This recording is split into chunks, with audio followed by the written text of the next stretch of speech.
어느 여름의 끝자락 나의 친구 영희는 늘 그렇듯 물 많이 마시기 챌린지를 시작했다. 그녀는 인터넷에서 본물 3리터 도전이라는 글의 자극을 받아 건강을 위해서는 하루에 3리터의 물을 마셔야 한다는 믿음을 가지고 있었다. 영희의 이 챌린지는 그렇게 시작되었다. 영희는 아침에 눈을 뜨자마자 빈병을 가득 채워 하루를 시작했다. 그녀의 목표는 매 시간마다 물 한 잔씩 마시는 것이었다. 직장에서 점심시간에 그리고 퇴근 후 운동을 하면서 물병을 소중하게 옆에 끼고 다녔다. 그녀는 자신의 건강 상태가 점점 더 나아지고 있다고 믿었다. 그러던 어느 날 그녀는 체중 감량 프로그램에 참여하고 있는 친구 민수와 점심을 먹게 되었다. 민수는 물을 많이 마시는 것에 대해 회의적이었다. 그는 영희에게 물어보았다. 영희야, 왜 그렇게 많은 물을 마시는 거야? 정말 필요해 보여? 영희는 조금 당황했지만 자신있게 말했다. 물은 우리 몸의 70%를 차지하고 있고 충분한 수분을 섭취해야 몸의 노폐물도 잘 배출되고 피부도 좋아지잖아. 그리고 우리 다이어트에도 좋다고 하잖아. 이를 듣고 민수는 잠깐 고민하다가 말했다. 그렇긴 한데 모든 것이 과하면 문제가 될 수도 있어. 사실 하루 물 권장량은 사람마다 다를 수도 있어. 신장 문제라든지 특정 질병을 가진 사람들은 너무 많은 물을 마시면 오히려 해로울 수도 있대. 영희는 친구의 조언에 의심을 품고 마시던 물잔을 내려놓았다. 그녀는 요즘 들어 자주 화장실을 찾게 되고 오히려 몸이 붓는 것 같은 느낌이 들기도 했기 때문이다. 그래서 집에 돌아온 후 그녀는 믿을 만한 자료를 찾아보기로 했다. 영희는 각종 건강 기사를 읽기 시작했다. 많은 전문가들이 하루에 8잔, 즉 2리터의 물을 권장하지만 그 양은 개인의 체중, 생활 습관, 기후에 따라 달라질 수 있다는 것을 알게 되었다. 특히 땀을 많이 흘리는 운동선수나 임산부, 모유 수유 중인 여성이 더 많은 수분이 필요하다는 것도 배우게 되었다. 반면 영양 상태나 특별한 건강 상태에 따라 물 섭취량을 조절해야 하는 경우도 있다는 것이다. 그녀는 조금 놀랐다. 자신이 들었던 3리터 도전은 건강한 성인에게도 다소 과한 목표일 수 있었다. 영희는 다음날 다시 민수와 만나 자신의 발견을 공유하며 앞으로는 자신의 몸이 필요로 하는 만큼의 물을 마시기로 다짐했다. 민수는 영희 말에 고개를 끄덕이며 말했다. 결국 언제나 적당한 게 중요한 건가 봐. 물도 그렇고 각자에게 맞는 적당한 양이 있는 것 같아. 이렇게 서로 알아가는 것도 좋은 것 같아. 영희는 겸허히 미소 지었다. 이제는 뭘 먹고 마시든 그저 부탁대고 따르기보다는 좀 더 자신의 몸이 필요로 하는 것을 잘 이해하고 실천해 나가려고 한다. 친구의 조언과 작은 연구가 어떻게 일상에 큰 변화를 가져다 줄 수 있는지를 깨달은 하루였다. 두 번째 이야기. 우리는 일상 속에서 수많은 영양소를 섭취하며 살아가고 있습니다. 그 중에서도 비타민은 작지만 우리 몸에서 중요한 역할을 하는 필수 영양소로 알려져 있습니다. 비타민에는 여러 종류가 있으며 각 종류마다 고유한 기능과 건강상의 혜택이 있습니다.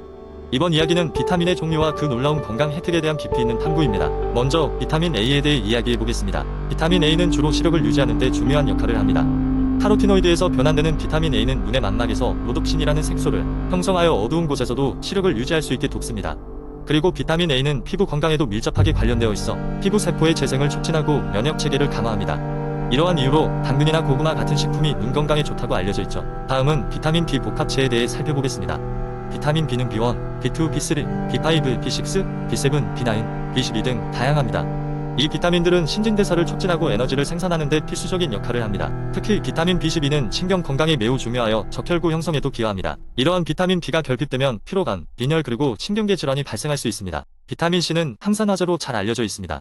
이 비타민은 콜라겐 합성을 촉진하여 피부의 탄력을 유지하고 상처 치유를 돕습니다. 또한 비타민 C는 면역 체계를 강화하여 감염에 대한 저항력을 높이는 데 중요합니다. 감귤류, 딸기, 브로콜리와 같은 식품이 비타민 C의 좋은 공급원입니다. 비타민 D는 햇볕 비타민으로도 알려져 있습니다. 이는 체내에서 칼슘과 인의 흡수를 도와 뼈 건강을 유지하는 데 필수적입니다. 비타민 D 결핍은 골다공증이나 구루병과 같은 뼈 관련 질환을 유발할 수 있습니다. 햇볕을 통해 피부에서 자연적으로 생성되지만 현대인은 실내 활동이 많아 종종 결핍되기 쉽습니다. 따라서 비타민 T 보충제를 통해 섭취하거나 등 푸른 생선, 계란, 노른자 등을 식단에 포함할 필요가 있습니다. 비타민 E는 강력한 항산화제로 세포막을 보호하고 노화 과정을 늦추는 데 큰 역할을 합니다. 또한 심혈관 건강을 유지하는 데 도움을 줍니다. 견과류, 씨앗류, 녹색 잎채소에서 비타민 E를 섭취할 수 있습니다. 마지막으로 비타민 K는 혈액 응고와 뼈 대사에 중요합니다. 비타민 K는 프로트롬빈이라는 혈액 응고 단백질을 만드는 데 필요하여 상처가 났을 때 출혈을 막아줍니다. 또한 칼슘이 뼈에 잘 붙도록 도와 뼈 건강을 유지합니다. 비타민 K는 주로 녹색 잎채소에서 찾을 수 있습니다. 이렇듯 각 비타민들은 몸 안에서 다양한 중요한 역할을 합니다. 일상 속에서 다양한 식품을 통해 비타민을 골고루 섭취하면서 각자의 건강을 더욱 증진시킬 수 있습니다. 비타민의 중요성을 잊지 말고 균형 잡힌 식단을 통해 건강한 삶을 영위하시길 바랍니다. 세 번째 이야기. 어느 한적한 마을. 늘 스트레스가 많은 현대 사회에서 벗어나 자연과 함께 여유로운 삶을 살고자 하는 사람들이 모여 살고 있었다. 이 마을에는 특별한 것이 있었으니 바로 오래된 전통을 가진 허브 정원이었다. 이 허브 정원은 오랜 시간 다양한 허브들을 모아 마을의 보물이었으며 수면 문제로 고민하는 이들에게도 큰 관심을 받고 있었다. 정원의 중심에는 자연 치유에 정통한 할머니 수잔이 있었다. 그녀는 이 마을에 살게 된 이주민들에게 수면, 질 향상을 위한 허브를 추천해주는 것으로 유명했다. 마을 사람들이 수면의 어려움을 겪으면 할머니를 찾아가곤 했는데 언제나 그녀는 자연스럽고도 효율적인 해결책을 제시했다. 어느 날 도시에서 온 한 젊은 커플 에밀리와 루카가 할머니를 찾았다. 둘은 바쁜 도시 생활 속에서 잠을 이루지 못하고 피곤한 날들이 계속되자 치료를 받기로 결심했다. 수잔 할머니는 그들을 반갑게 맞이하고 허브 정원으로 안내했다. 그녀는 라벤더, 캐모마일, 발레리안 루트 등 몇 가지 허브를 소개했다. 라벤더는 잔잔한 향을 풍기며 마음을 안정시켰고 캐모마일은 마시면 긴장을 풀어주는 효과가 있는 차로 추천되었다. 발레리안 루트는 수면을 도와주기 위해 오랜 시간 사용되어 온 허브로 특히 불면증에 효과적이었다. 할머니는 에밀리와 루카에게 이 허브들을 섞어 차를 만들어 마실 것을 제안했다. 에밀리와 루카는 집으로 돌아가 할머니의 조언을 따랐다. 처음에는 그저 허브 차를 마시는 것이 크게 다를 것 같지 않다고 생각했으나 일주일쯤 지나자 그 효과를 절감할 수 있었다. 에밀리는 어젯밤엔 오랜만에 아주 푹 잤어요. 정말 꿈 같아요. 라며 할머니께 소식을 전했다. 루카도 덧붙여 온몸이 개운합니다. 덕분에 업무에도 집중할 수 있어요. 라고 말했다. 이후 도시 곳곳에서 수면 문제에 시달리는 많은 사람들이 할머니의 존재를 알게 되었고 마을로 하나둘 찾아오기 시작했다. 시간이 흐르면서 할머니 수잔의 명성은 점점 퍼졌으며 그녀의 허브 정원은 자연적인 수면 질 개선의 메카로 자리 잡았다. 사람들은 서로의 이야기를 나누며 더 많은 사람들에게 도움을 주기를 바라며 할머니와 함께 허브 정원에서의 경험을 공유했다. 결국 수면 개선을 위한 허브는 단순한 치료의 차원을 넘어 사람들 간의 연결, 치유의 과정이 되었다. 자연의 힘과 공동체의 친밀감이 함께 어우러진 이 마을은 수면 문제로 지친 도시인들에게 새로운 안식처가 되어갔다.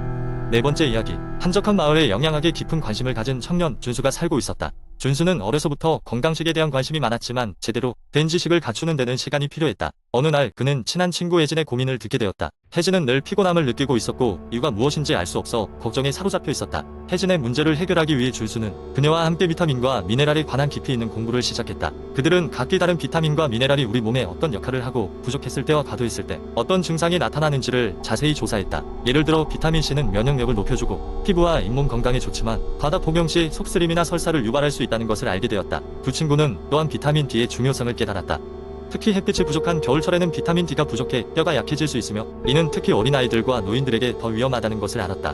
게다가 비타민 D는 칼슘 흡수를 돕기 때문에 부족할 경우 골다공증 위험이 증가할 수 있다. 미네랄도 빼놓을 수 없었다. 둘은 아연의 역할에 대해 알아보았다.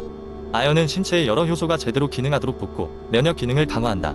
그러나 아연이 너무 많으면 오히려 면역 기능이 약화될 수 있다는 것도 알았다. 자기만의 식습관을 가지고 있던 혜진은 평소 아연이 결핍되기 쉬운 식단을 유지하고 있었음을 발견하고 스스로를 놀라게 했다. 준수와 혜진은 단순히 정보를 습득하는 데 그치지 않고 이를 주변에 전달하기로 결심했다. 그래서 그들은 지역 커뮤니티 센터에서 비타민과 미네랄에 대한 무료 강좌를 열기로 했다. 그곳에서는 비타민 B 복합체가 에너지 대사에 어떤 영향을 미치는지, 철분이 산소 운반에서 어떤 역할을 하는지 등에 대한 상세한 설명이 이어졌다. 준수와 혜진의 강좌는 갈수록 인기를 끌었고 많은 주민들이 그들의 정보를 통해 자신의 건강을 스스로 관리하는 법을 배우기 시작했다. 강좌에 참석한 사람들 중 많은 이들이 이전보다 활기차고 건강한 삶을 살게 되었고 그 중에는 혜진도 있었다. 그녀는 이제 비타민C가 풍부한 과일과 아연이 충분한 식단을 통해 얻은 활력을 생활 속에서 만끽하고 있었다. 시간이 지나면서 준수는 대학에서 영양학을 전공하게 되었고 혜진은 보건관리사가 되어 많은 사람들의 건강을 돕고 있다. 어렸을 적 품었던 작은 관심이 많은 이들의 삶을 변화시켰던 그들의 이야기처럼 여러분도 비타민과 미네랄에 대한 올바른 이해와 섭취를 통해 건강한 삶을 누리시길 바란다.